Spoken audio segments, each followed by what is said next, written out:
My name is Robbie Hamilton. I'm a musician and proud father of two pit bulls, Stevie and Cherokee Rose. I run a recording studio and own a record label, as well as perform music. And I'm here to talk about one of my favorite albums, Fleetwood Mac's 1979 weirdo masterpiece, Tusk. What makes you think you're the one who can laugh without crying? What makes you think you're the one who can live without dying? Every little bit is there to see. Every little bit of you and me. What makes you think I'm the one who'll be there when you're calling? What makes you think I'm the one who will catch you when you're falling? Every little bit is there to see. Every little bit of you and me. I'd heard parts of it, certainly, songs from it, throughout my life, growing up listening to classic rock radio. But I don't think I really listened to Fleetwood Mac very intensively until I was in my late 20s, actually. I think I've been into them going on about 8 or 9 years now, probably, I would guess. Listened mostly to just like punk rock and hardcore stuff in high school, as a lot of people did. And that, for me, limited my view of what was music I could listen to. You know, like, a lot of stuff like Fleetwood Mac was just totally off my radar, you know. And I came around to older music and a lot of stuff similar to Fleetwood Mac, but didn't really get into stuff that is that modern sounding as there until later, because I was pretty steeped in listening to 60s psychedelic, 70s psychedelic, and prog rock. You know, I got pretty far down that path for several years, and again rejected other styles to a degree because of how intently I was into those genres. And Tusk is an album I find myself returning to pretty frequently. I probably put it on even though I have, you know, thousands of records to choose from. It probably gets rotation every couple of months. I'll listen to it like nonstop for like a week. A lot of it is because it has such variety of songs and genres on it, and songwriters, but also because it's a double album. There's just so much material. There's a lot that kind of I forget about each time and find new treasures each time I put it back on. I don't know that I have a favorite track from it. I think my favorite stuff on it is the kind of minimalist, new wavy, kind of almost punky Lindsay stuff on it. I'd have to look at the sleeve to know what songs are what, but the kind of fuzzy guitar sound Lindsey Buckingham songs are my favorite. But yeah, it's a weird album because it's so divided between textures and styles. Are the names even on here? Yeah, there we go. There's so many different styles of song on here. There are a lot, like, I guess the only common thread between all the songs is the emptiness of the arrangement and the production style. Like, everything's pretty bare bones and minimalist, which is pretty great about it. But Christine has songs, Stevie has songs, Lindsay has songs, John McVie has a couple songs even. And it's not very cohesive in any way on any one side. Kind of what a mess the whole thing is. Nothing seems very finished. or very thought out from the start. Like there are a lot of really careful arrangement ideas on it, and a lot of very particular, you know, vocal harmonies and vocal arrangements, but they all seem afterthoughts to just like kind of a loose initial structure. They'll just be like, I'm guessing they laid down just the skeleton of songs for like an indeterminate amount of time, because a lot of the songs come crashing to a stop, you know, or like one at a time, one instrument at a time will just kind of fall apart. But I'm guessing that they just did like bass and drums and a scratch instrument or vocal or something, and then kind of built and formulated the songs on top of that. Which is also really cool to me, because that's how I approach songwriting a lot, and it seems as though they used the studio to kind of let loose sketches become more fully developed.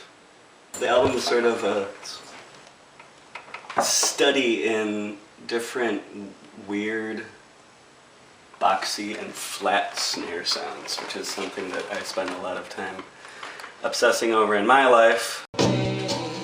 A lot of the songs vibe really hard on Mick Fleetwood's drumming, which is like both very stiff and expressive at the same time. This song, for instance, has all these little pushes and pulls in the tempo, like kind of leans into the choruses and then leans back at other points with the timing. It's just like really choice playing.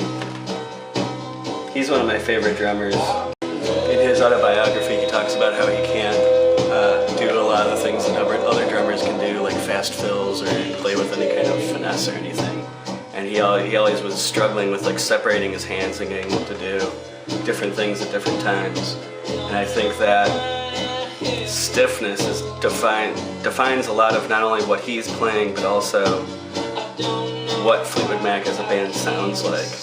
Is all based around his sense of push and pull and timing and give and take with being on and or around rhythms. It's all very like love and relationships are definitely central themes of the album. And they're songs that are either kind of divided into like, there are two like rough categories of song on this album. Like one is like the bitter, jaded love song, and then the other one is like the hopeful, yearning, pretty, delicate love song. You know, the latter of which is like one like this. Very like plaintive songs that have kind of like an innocent quality to them. And this one's pretty flip side of that coin. Kind of a bitter love song instead of something that's a little more hopeful, and it's like they never seem satisfied lyrically with what they have. They're always lyrically either trash talking their current situation or like yearning for something that never was. That seems to be a common theme with Fleetwood Mac lyrics. I like the packaging a lot on this record too. It has kind of a surreal hypnosis kind of bent to it to some degree.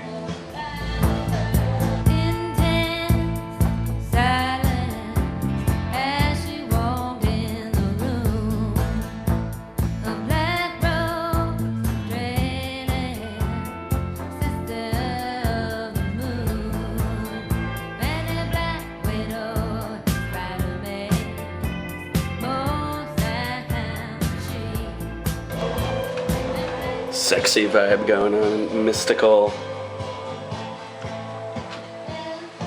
hypnosis. Oh yeah, the song Tusk that's on this record is pretty utterly insane. It has the USC Trojan Marching Band on it. I think they just recorded live in a single take at Los Angeles Stadium, if I'm not mistaken. That song in and of itself is pretty wild and unclassifiable, and one of the highlights of the album for me, just because it has such a weird vibe to it. Really, it's just like a really dense recording with a lot of layers, but not much song going on. It's just all this heavy drumming and like barely the outline of a song happening underneath all this like weird rhythmic pulsing that I find particularly alluring. Don't say that you love me.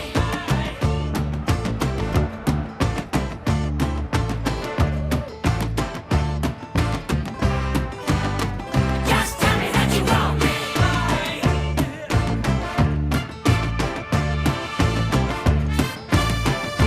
Tusk.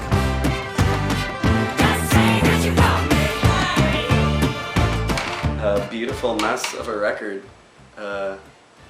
that I always find new elements of elements reveal themselves each time I listen that I just absolutely love. I guess it's mostly the simplicity of the album that gets me every time. It's just like really, everything sounds really good on it. The individual tones of each instrument and the placement of things and the space in between them is always really cool on across all the songs. You know, like that's the commonality between the songs that I guess makes it into a cohesive listen, is the attention to keeping things stark the whole time, no matter what genre they're dabbling in.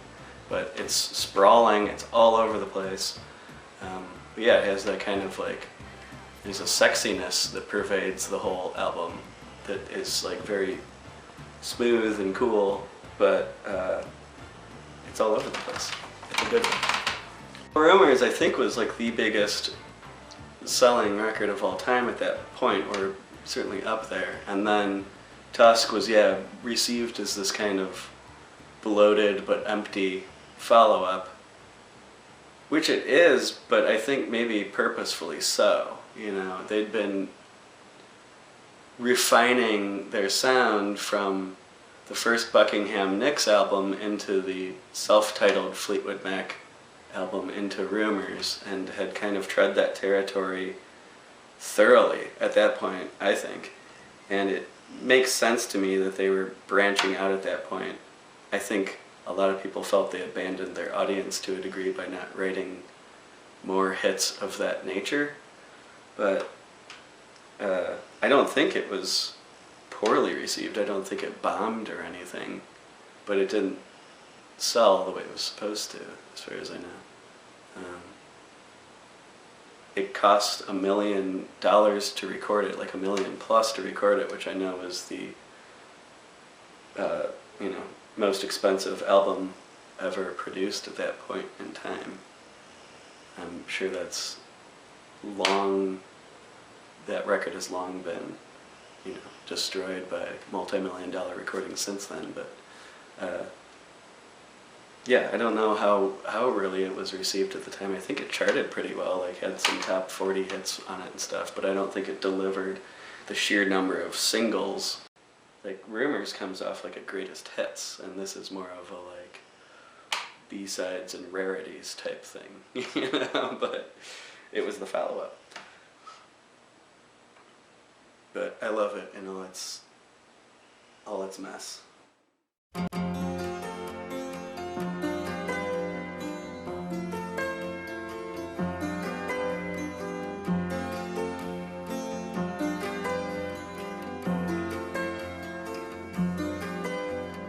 Wait a minute, baby. Stay with me a while. Said you give me